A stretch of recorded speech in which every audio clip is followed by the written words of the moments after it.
আজ ছিল বিয়েবাড়ি, আর বিয়েবাড়িতে রেডি ঠেডি হয়ে একদম চলে গেছি। আর আমি পরেছি ব্ল্যাক কালার শাড়ি, উপরে হালকা লাইট কালার সোয়েটার, আর মেয়েকে গ্রিন পরিয়েছি। তো দেখো চলে এসেছি বিয়েবাড়িতে, খুব সুন্দর প্যান্ডেল করেছে, ভালোই আর বেশ লোক। তা আমরা অনেকটাই লেটে চলে এসেছি, প্রায় 10টা বেজে গেছে। আর এসেই দেখি টেবিল ফাঁকা, বসে পড়েছি খেতে। আর খেতে বসেতে এত সুন্দর করে প্লেটগুলো দিয়েছে প্যাকেট করা। যাই হোক, ওখান থেকে বের করে নিয়ে ধুয়ে খেতে শুরু করে দিয়েছি। আর সব রান্নাগুলোই খুব ভালো হয়েছে। সব থেকে ভালো হয়েছে চাটনিটা, ওফ যা দারুণ ছিল। তো একবার দিয়েছে হয়নি, তারপরে আবার চেয়ে নিয়েছি। যাই হোক, বিয়েবাড়ি খেতে কিন্তু সবারই খুব ভালো লাগে।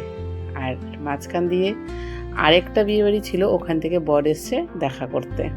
আর এসে আর ছাড়া যায়, তাই ভাবলাম চলো কিছু ফটো তুলে নিই। তার মাঝখানে কিছু ফটো তুলে নিয়েছি। আর ও আবার চলে গেছে আরেকটা বিয়ে বাড়িতে। মানে আমাদের বাড়ির পাশে তিনটে বিয়ে ছিল, দুটোতে অ্যাটেন্ড করেছি, আরেকটাতে যেতে পারিনি, কারণ 2জন মানুষ আমরা কোথায় কোথায় যাব। যাই হোক, এদিকে একটা রিলস করে নিলাম। আর এখন বাড়ি যাওয়ার পালা, অনেকটাই রাত্র হয়ে গেছে, বিয়েও হয়ে গেছে, কালকে হবে বাসি বিয়ে।